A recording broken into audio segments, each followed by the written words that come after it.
welcome back to the channel. Thanks so much for tuning in. I'm Stephanie with Chubby Girl in the World, and today I want to talk to you about ethical consumerism and 3 tips on how to make sure that your purchasing choices are fitting with your own personal values. If you're not interested in ethical consumerism and you are like a really big proponent of fast fashion, this might not be the video for you. I'm not completely anti-fast fashion, but there are some things you should know. So if you shop at Old Navy or Forever 21 or any of those places, like I do as well, there's a couple of things that you might not know about those particular places, and what you're actually supporting. So I just want everyone to have information. I am not telling you what you should do with your money or your fashion choices, but I do want you to have all of the information in a sort of unbiased way. So I do have, of course, some bias because all of us do. But if you don't know, my degree from Oregon State University is in economics and public policy. So I kind of have a little bit of a unique perspective on fast fashion, the fashion industry in general, and the economics around fast fashion. So if you were a reader of chubbygirlintheworld.com and that's where you're coming to us from, this is not new information for you. I did a blog post on this, and if you are with me, thank you so much for watching YouTube as well. So let's just get into it. A lot of companies like Forever 21, Old Navy, Charlotte Russe, all of these places, and Zara, what they do is they contract with smaller sort of factories in third world countries, usually somewhere like China, India, Pakistan. It could be all over. Like this shirt is from Old Navy and from maybe 6 or 7 years ago, and it was actually made in Indonesia. So the reason that a lot of American-based companies use outside of the US, like seamstresses and labor and things like that, is because it's a lot cheaper, because those industries are not as well regulated as they are in the United States. It is much more expensive to run a manufacturing company in the United States, and there's a lot of different reasons why that's the case. Mostly it's because we have a lot of laws protecting employees and protecting workers, which I think are good things. But at the same time, we all only have so much money to go around, right? So it's kind of a trade-off. We all want to be employed and be protected, but if we support companies that use outside labor, then do we really value that, or do we just value it for ourselves? So there's a couple of things that you should know when these companies contract with outside manufacturers. They do have an agreement, and a lot of times in that agreement it does say that the contractors must pay their employees X amount, or the prevailing wage in the area, so that people don't get their wages undercut by someone trying to get the big Old Navy contract or someone trying to get the big Zara contract. So a lot of times that is what happens, but because there's not the same kind of legal recourse in other countries as there is in the United States, sometimes these things could fall through the cracks. There was definitely, Walmart got into a lot of trouble when the high cost of savings, I think, was the Walmart documentary, came out, and they actually interviewed people in China who were forced to live in like the Walmart kind of dormitories, and these companies basically controlled the lives of all of these employees because the laws are just so much more lax in those countries. But that translates into savings in the United States. Even though it's made far, far away and shipping costs are, astronomical, it still is cheaper to produce clothing there. So we are faced with a choice as consumers. Either we buy made in America clothing and products and support our values that way, or we continue to support companies who we continue to support companies who use outside labor and maybe don't have the best personnel practices. Or there's a third option.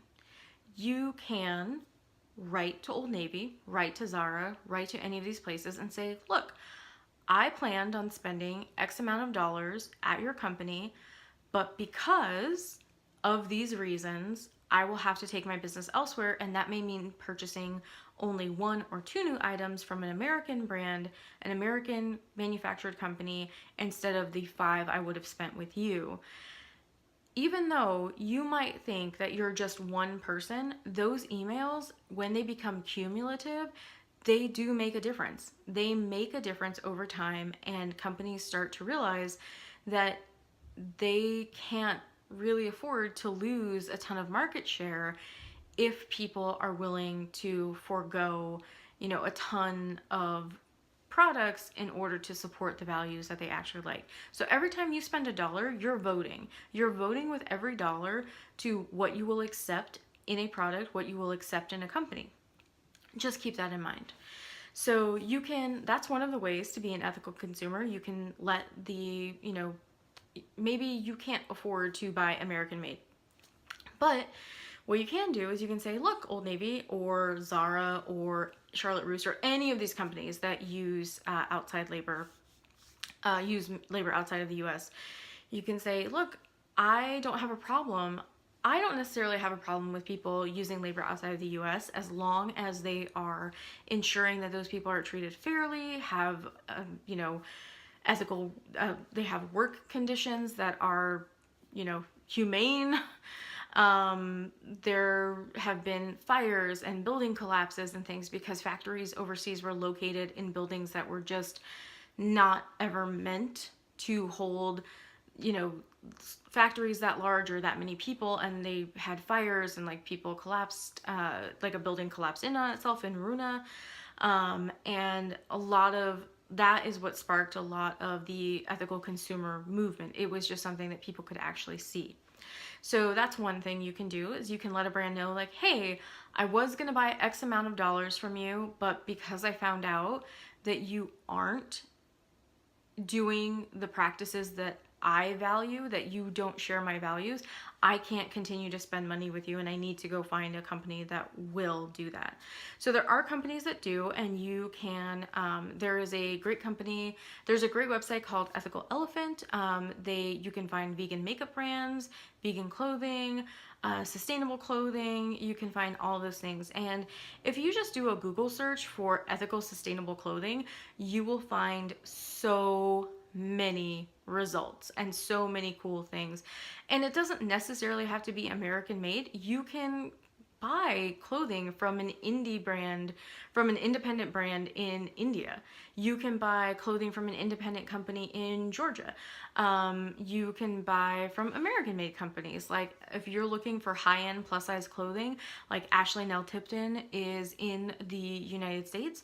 Her clothing is high-end and it is, very expensive, but they are bespoke garments that you won't find anywhere else. So yeah, but I think it's really important to find your style and then find companies that cater to your style and cater to your values. And yeah, it's a little bit more work, but at the end of the day, you'll sleep better and you'll feel better literally in your own skin. So I just think that it's really important to do your homework and just know where your clothes are coming from. If for whatever reason that just really isn't an option for you, like you're a student, you're on a fixed income, you're on a budget, any of those things, I totally get and understand that. The awesome thing is that there are a ton of resale sites. So companies like ThredUp, where you can actually purchase gently used clothing. You're purchasing it from a person, not a company.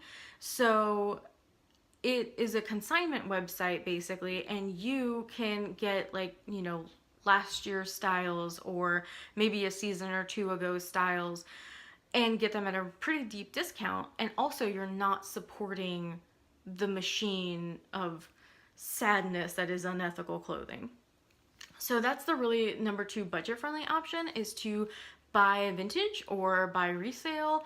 There are tons and tons and tons of really cool finds at thrift stores. I have bought so many of my clothes at thrift stores, and there are actually a lot of thrift stores throughout the country that specifically cater to plus size people. Here in Portland, we have Fat Fancy, we have Savvy Plus, we have we have a ton of finds. Like, some of my best finds, I found like 2 French laundry shirts thrifting, and it is such like a hunt. It's for a little jewel, and it really makes you sort of kind of figure out what your style is and like what is it you're looking for. Your wardrobe should reflect you as a person and what you love wearing. What do you love? What do you feel the best in? And figure that out. Don't buy things just to buy things. That is the number 3 thing you can do. When it comes to buying things from like Forever 21, Old Navy, Zara, fast fashion, things like that, it can be really convenient to just go and pick something up for $12. I do reviews on Old Navy because a lot of the time it is what you need for a work staple. Some people just can't afford to buy high-end clothing. They can't afford to buy bespoke garments or any of those other things. And I try to be really sensitive and understand that. I don't buy my jeans from anywhere else but Old Navy because I can't afford $70 jeans at Torrid. And I just, that's not in my budget. So, where, Old Navy is like literally half the price, like almost half the price. And there's definitely places that you can go, and but if you do find yourself, say, needing something for an event or a wardrobe, I would say just try and be kind of like tactical about what you buy from those fast fashion places, because one, they do tend to use more exploitive labor, and they do tend to not be as good of quality. So yeah, that dress might only be $20, but it's most likely not going to last for more than a season or two. And at this point in my life, I really want to curate my closet, and I want to have things in my collection that I love wearing. I want to have things that make me feel like me and make me feel empowered and good, and be able to kind of let that shine through. I don't think that in the modern age that we have any want of choice. Like I said, this really isn't a video about to tell you what to do with your money or your free will. You can do whatever you want. But I do want you to have the information that lets you know cheaper prices usually come with a human price tag. And maybe it's not necessarily as serious as, somebody being, anyone being physically hurt, but you may be economically hurting someone. And you buying that $20 dress, or buying, you only shop at Forever 21 or you only shop at Old Navy, that kind of empowers those companies to say, well, nobody really cares about this issue. It doesn't matter to anyone. And the thing is, I would like to think that it's not that you don't care, it's just that you might not have known that that $20 dress was sewn by a 12-year-old girl who isn't studying for school because she has to help her mother with work because they may not earn enough money to eat unless she does. So it's those kinds of things that really make it difficult. It makes it difficult to know what to buy, where to buy, when to buy, all of those different things. Like I said, I am no saint and no angel. I'm wearing Old Navy jeans right now because it is really too expensive to purchase from an American-made brand for me at this point. Like $70, $100 jeans just aren't in my budget right now. I have student loans, y'all, like most people. And I work a regular job just like everyone else. And YouTube is my hobby. not my job. But I did want to kind of share with you and just kind of let you know, here are some options. So number one was letting companies know that you have these certain values, and if they don't share them, that they basically have to earn your trust to earn your money. Number two, to thrift shop. And wait, was that number two? Yes. Number two was to thrift shop. And if you can, purchase American from brands that, manufacture in the United States. And then number three was to be, like precise about when you go shopping at these kind of fast fashion retailers, and maybe you use it as a tool for when you are not able to, you can't get something anywhere else, or you need a $20 dress for an event or something like that, to just kind of be strategic about those different things and make sure that when you can, it's in your best interest also to buy a higher quality item that is ethically sourced. And to, like I said, if you just Google ethically sourced garments on Google, you will find so much. If you have resources and tips about where to find ethically sourced plus size clothing, please leave it down in the comments below. I would love, love, love, love to know them and talk about them in another video. Please let me know if you guys like these kinds of topics and if you want to hear more. I don't want to get on my soapbox all the time. I want to keep it fun and light, but this is something that I think is really important, and I think it's our responsibility to know what we're supporting with our dollars, and to make sure that the pretty things we're getting really are pretty on the inside and out, just like you are. Thanks so much, lovelies, and have a fantastic day.